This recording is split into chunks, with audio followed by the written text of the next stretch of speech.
And last but not least, Strange Darling, which I think is a rewind, re-review, because I believe that Eric talked about it.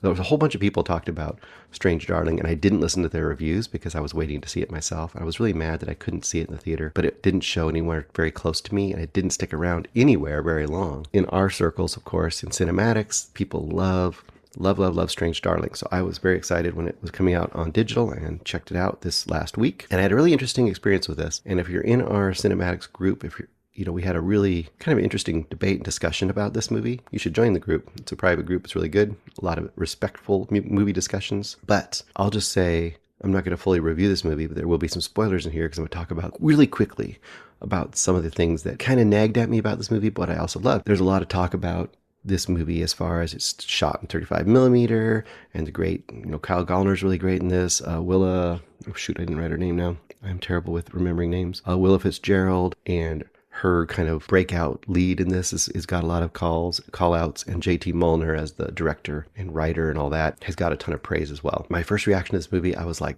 gaga over it as well, 5 stars. But since then, I think it's dropped to 4 stars. And I thought it might drop lower, but after that long discussion, I think I'm going to stay at 4 stars. I think that there's like 80% of this is just solid and right on point and still works really well. And there's that 20% that just nags at me, that doesn't, just narratively and script wise, there's something to do there that I didn't quite appreciate.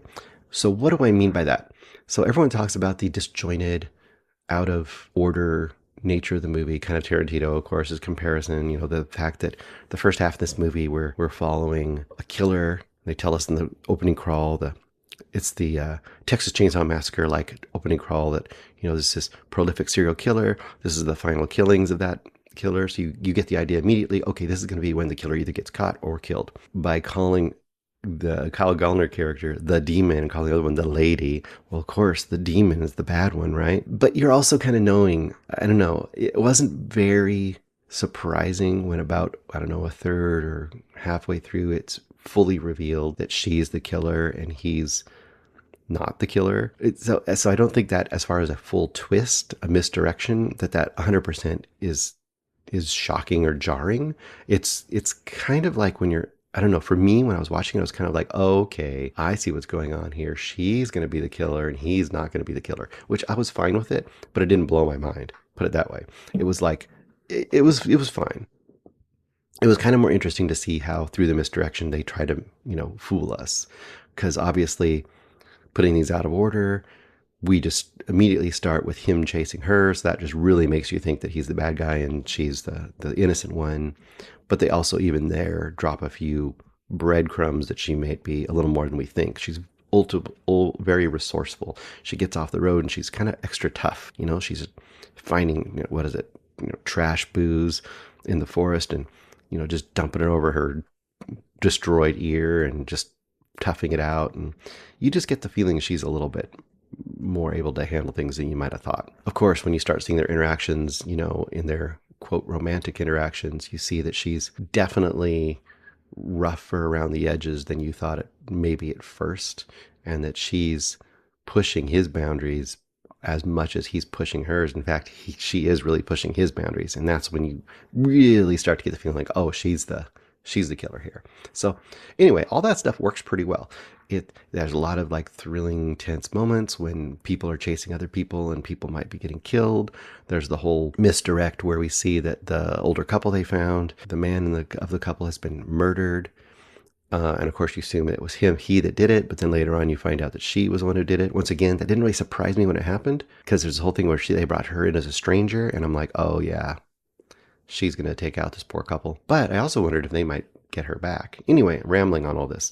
The thing that kind of bugged me, after all was said and done, I was like, wow, it was really good. And I loved it. And it looked really cool. And it was really neat in structure and all this kind of stuff and well acted and so on and so forth. But I just kept like, what's the point of this? Like, where is it? What am I taking as a viewer? And I want to be clear about this, because I don't want people to think like, oh, I have to have a good guy that I can root for. I don't. I mean, I have lots of movies I like that are all bad characters or all unsympathetic characters. I even have movies where it doesn't have to have a quote moral message or anything. It doesn't have to be that necessarily. But you also watch a movie and sometimes you have to wonder like, well, what am I supposed to get out of this? Like, is it supposed to just be a thrill ride? Now, if that's the case, it is what it is. It's a thrill ride. Is it just supposed to scare me and horrify me and just be just an experience that just beats me down into submission of horror? Sure, so be it. That's it. This movie kind of feels like it's kind of on the fence, though, right? Because it goes all the way through, and it's it is a thrill ride in most ways, right? It's a thriller, definitely, and it's who's going to make it out alive? Who are they going to get her? Like, when you finally out know who's what, are they going to get her? He's not a good guy either, so you don't care if he gets really killed. But when the tables switch, you assume, okay, this is basically going to be a battle between the two of them. But then there's the point towards the end where the two of them are essentially facing off, and he's basically got her, and they already established he's also not a very sympathetic character. The fact that he's cheating on his wife, he's a cop doing this, so he's supposedly supposed to be upstanding member of the community. I know Eric's thoughts on that. But then through kind of an awkward scene, he basically stumbles back to her and gets murdered. Now, that alone is kind of stagey. That's one part that doesn't quite work, because basically we've shown earlier on that she has this bear spray. He thinks he's got her. He's kind of gloating a little bit, like, now I've got you. You can't get away this time. You can't hurt anybody else. I'm going to turn you in, and your goose is cooked, lady. And she sprays him with the bear spray, and somehow he kind of weirdly stumbles forward. She bites his neck and, kills him, and he dies on the ground. So that's one point where you're kind of like, well, if I was going back and forth between to see who wins, well, she wins. That's the end. If that's the end of it right there, it would kind of be like, okay, I guess that turned the tables on me. Would it be 100%? It could be pretty satisfying. It's like, oh, all this whole time I was surprised and the killer got away. I guess it could be that kind of a movie. But then there's this extended final act where the cops show up.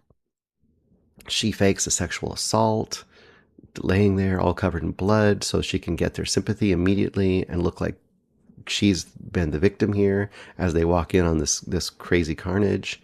And there's this extended conversation between the woman cop and the male cop, and they're pointing out that the woman cop is immediately believing her, and the male cop is immediately like, no way, man, we don't know what's really happening here. We don't know who the bad person really is. We have to take a step back and assess the situation. I know what the movie's trying to do essentially is say, people always assume that the woman's, the victim, and we should kind of take a step back sometimes.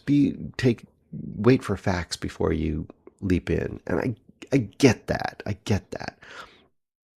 But this movie hasn't kind of been about that. But then as you look back, they make a lot of points through on the movie where she's, faking sympathy or kind of playing on her, quote, feminine, weakness or whatever to get people's sympathy, and then either killing them, taking something from them, or letting women live, because I guess she has some code where she doesn't kill women unless they are going to get in her way. I don't know. It becomes really morally muddy as far as what the movie's message is trying to be, because it's obviously trying to do a message about victimhood and women.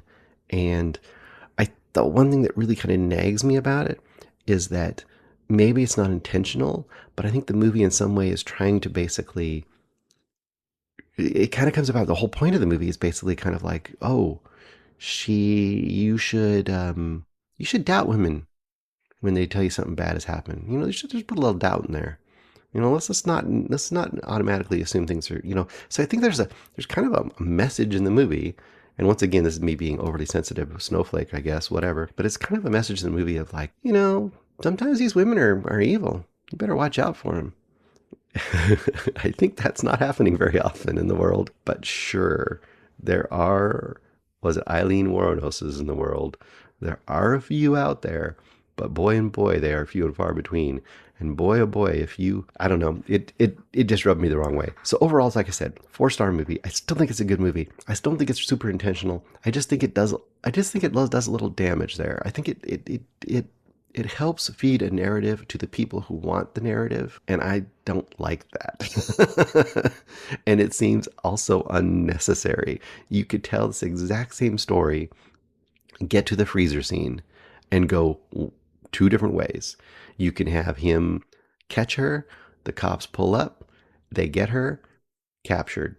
And that could be really satisfying because she's already said the worst thing for her in the world is to be in jail for the rest of her life. And that could have been the end of the movie. Or you could reverse it and she gets him and she gets away and she makes it out in the world. I don't know. It's up for discussion, and I think we had a really good discussion about it. I can see both sides of things, and I still think it's a really worthwhile movie to see. Hopefully that wasn't too rambly. Hopefully that maybe brought some ideas up that hadn't quite stuck in your brain when you watched this movie the first time, because I think it dazzles you with the flashiness and the music and the production and the acting that you don't even really feel like you have to think about it. But it also is one of those things where you have this great meal, and then at the end of the meal, you're like, wait, why do I still feel hungry? What's wrong here? Something's not, I didn't get quite the nourishment I thought I was going to get out of this, or I didn't get quite all the sugar I wanted, or whatever it is. It's just something that might get you. And if it's bugging you a little bit, maybe it's something like what it bugged me.